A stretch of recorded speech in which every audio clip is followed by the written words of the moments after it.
Ayan po mga kabida, isang magandang oras sa lahat. Welcome po sa aking channel. Eto, magandang pag-usapan po Ito pong latest post po ngayon mga kabida ni Presidential Legal Counsel, Attorney Juan Ponce Enrile Ito po ay may kaugnayan po mga kabida sa plano hong hindi pagpapadala ng mga OFWs ng kanila pong remittance sa kanilang mga pamilya simula ngayong March 28 hanggang April 4, 2025. Ang rason po nila mga kabida bilang protesta daw ito sa ginawa po ng Marcos administration na ipinagkanulo daw itong si Digong dyan ho sa International Criminal Court.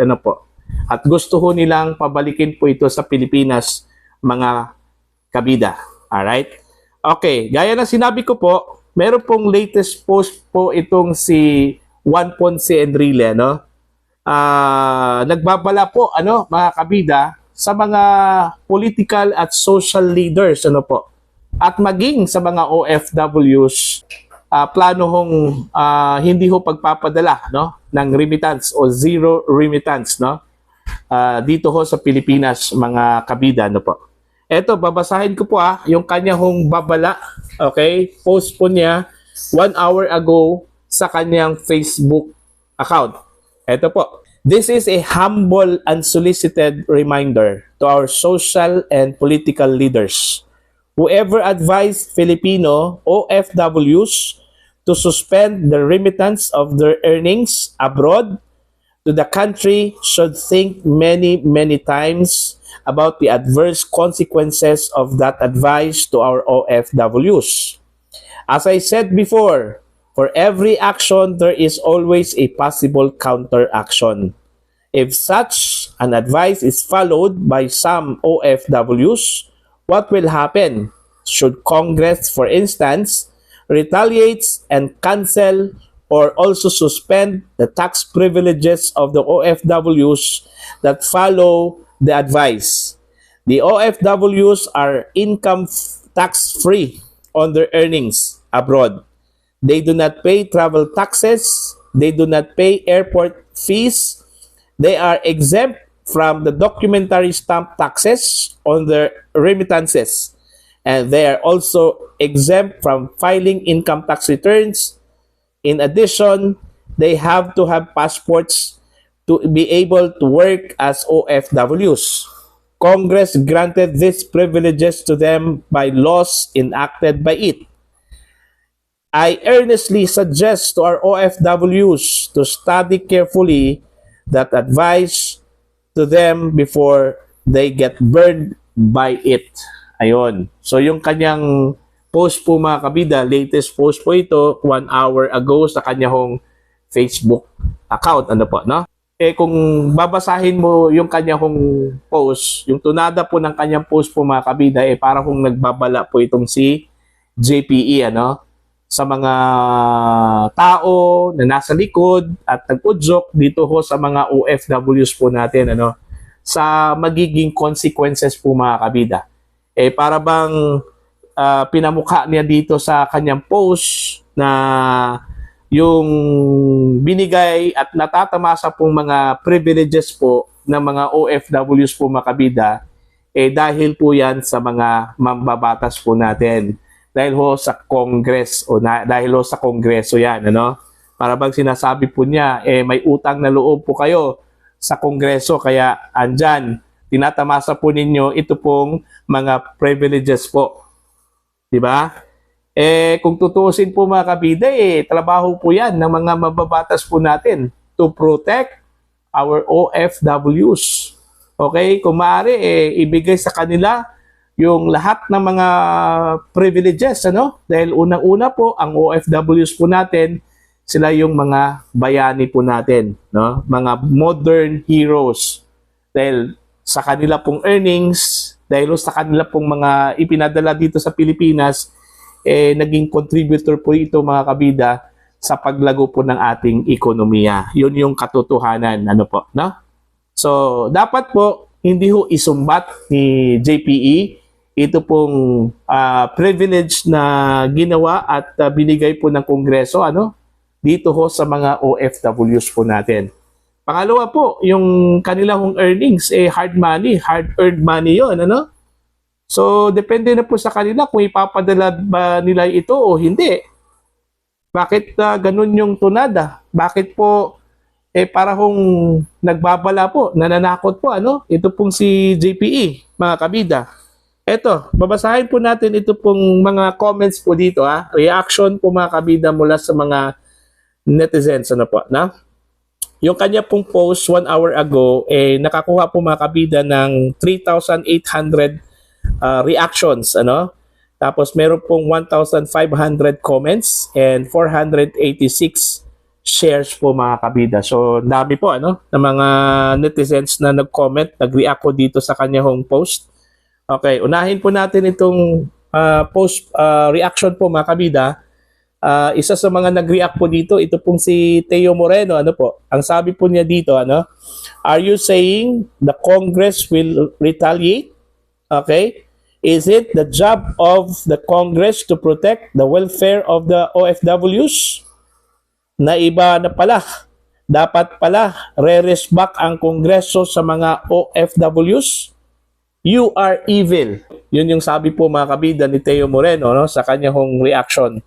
Tapos meron pong nag-react dito ho sa comment ni Teo Moreno. Anong sabi po ni Loris Bandiala? Louder, sir. Okay? Sabi naman ni Mark Averil Luzon, reading between the lines. Okay? Sabi naman po ni Wilfredo Blasa Calub, louder, sir. Okay? Meron pa po, louder, sir. Joey Villacorta, nahihiya si Satanas o mahihiya si Satanas dyan.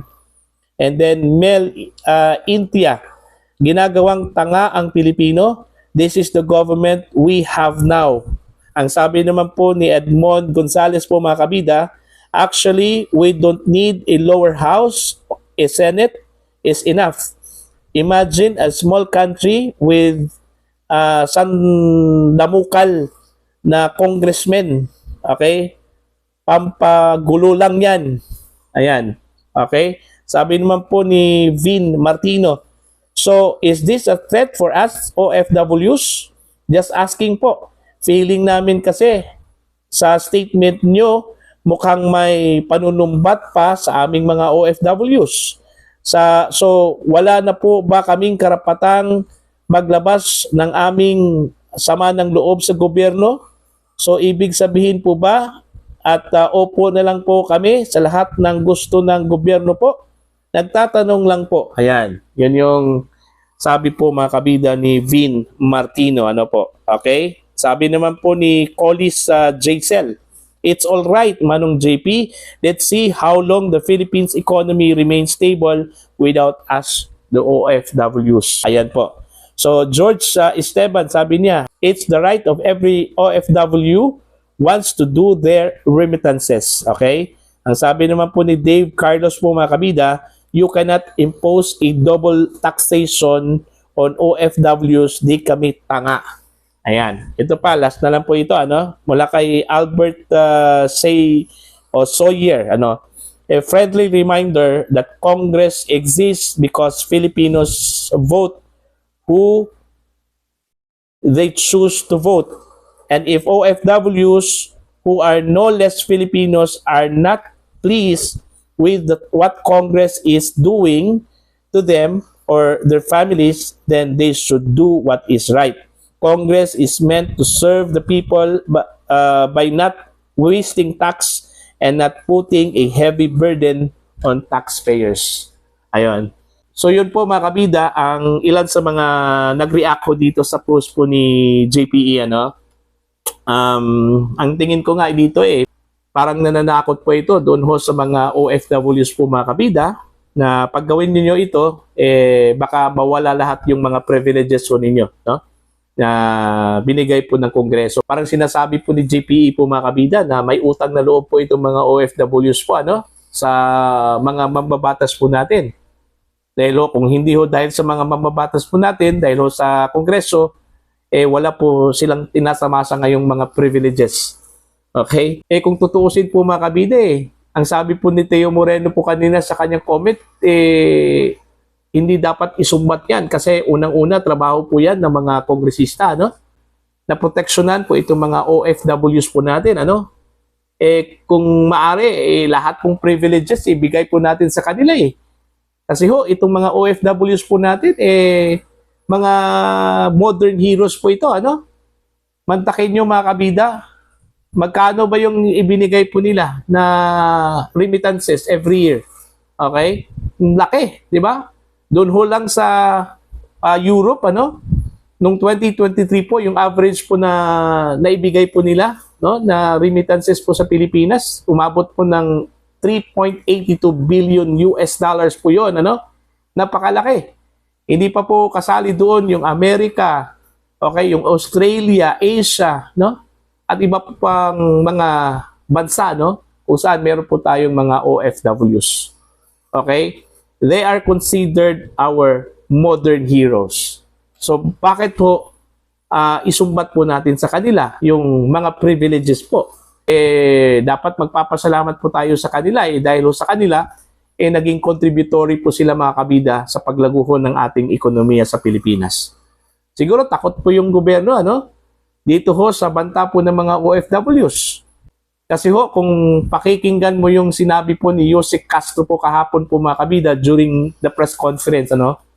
Para unang-una, nagbabala, no? Later, bigla kumambyo. Okay? Umapila, no? Doon sa mga OFWs po natin.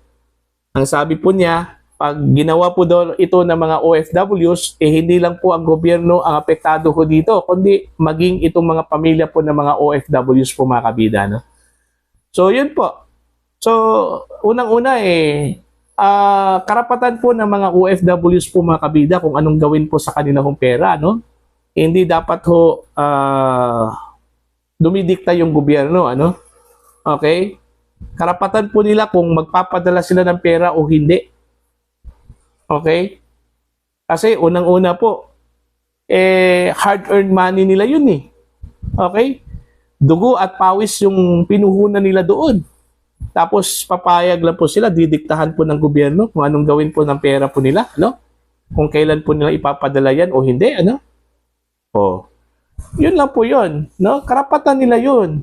So, dapat hindi isumbat ni JPE yung mga privileges po na natatamasa po ngayon, mga kabida, ng mga OFWs. Dahil sa Kongreso, ang sabi nga niya kung mag-retaliate daw itong Congress, baka daw mawawala yung mga privileges Bakit? May balak palang mag-retaliate itong mga Kongreso po mga kabida kung sakali itutuloy po ng mga OFWs yung kanila plano, ano? Ngayong March 28. Diba? So yun po yung hindi maganda, no? Napaparusahan po ang mga OFWs because they just speak up yung saluubin po nila, no? Na gusto nilang ilabas dahil dito sa ginawa po kay dating Pangulong Rodrigo Roa Duterte. Okay? So mga kabida, ano po ang inyong opinion at comments dito sa post po ni JPE, ano? Laban po dito sa mga political at social leaders at maging dito sa mga OFWs po natin na nagbabalak kung hindi magpapadala ng kanila pong remittance o zero remittance simula ngayong March 28 hanggang April 4, 2025. So you can comment down. Sa mga hindi pa po subscriber, please subscribe and just click the subscribe button, click the notification bell, click all para updated po kayo mga kabida sa aking mga uploads. Maraming salamat po sa inyong lahat. God bless po.